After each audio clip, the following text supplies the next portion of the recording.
નવસારીમાં અંબિકા નદીના પાણી ઘોલગામમાં પહોંચી ગયા છે। ધારાસભ્ય નરેશ પટેલ પહોંચ્યા અસરગ્રસ્ત વિસ્તારની મુલાકાતે। ટ્રેક્ટરમાં બેસીને અસરગ્રસ્ત વિસ્તારોની લીધી મુલાકાત।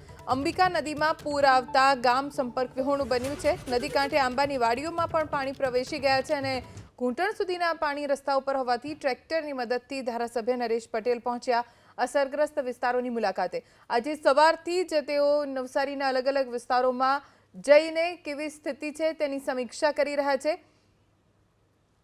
ધારાસભ્ય નરેશ પટેલ જેઓ ટ્રેક્ટરમાં સવાર થઈને પ્રભાવિત વિસ્તારોમાં પહોંચ્યા। ઉપરવાસમાં પડેલા ભારે વરસાદને કારણે નવસારી જિલ્લાની હાલત ખરાબ થઈ છે। કાવેરી નદી, પૂર્ણા નદી અને અંબિકા નદીમાં ભારે પૂરની સ્થિતિ થઈ હતી અને તેને લઈને નવસારી જિલ્લાનું ગણદેવી તાલુકાનું જે ગોલ ગામ હતું તે આખું બેટમાં ફેરવાઈ ગયું હતું। જળબંબાકારની પરિસ્થિતિ થઈ હતી।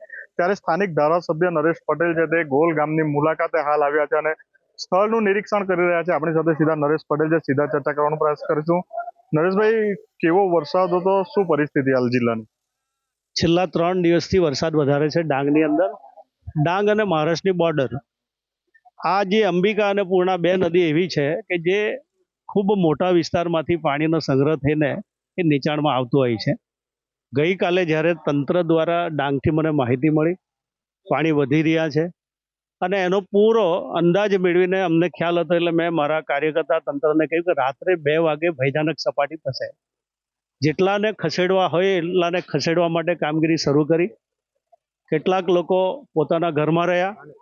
સલામત સ્થળે લગભગ 960 જેટલા ગંડેવીના અને ચીખલીના 291 આ બધા લોકોને સલામત સ્થળે ખસેડી લીધા અને ધીરે ધીરે સ્થિતિ સુધરતી ગઈ છે।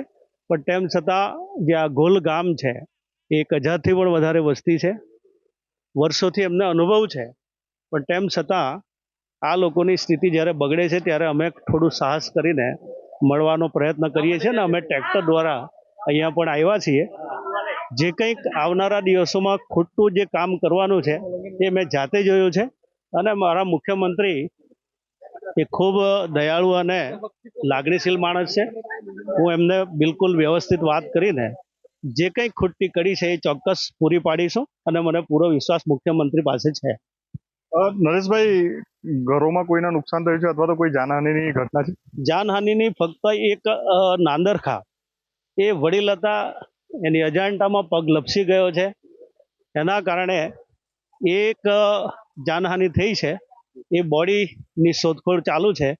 મને લાગે છે કે હવે સમય થયો છે એટલે એ બોડી બહાર આવી જશે અને NDRF અને અમારી જે ગંડેવી શહેરની જે ટીમ છે એ એમાં ખૂબ મહેનત કરી રહી છે અને એ બોડી મળી જશે।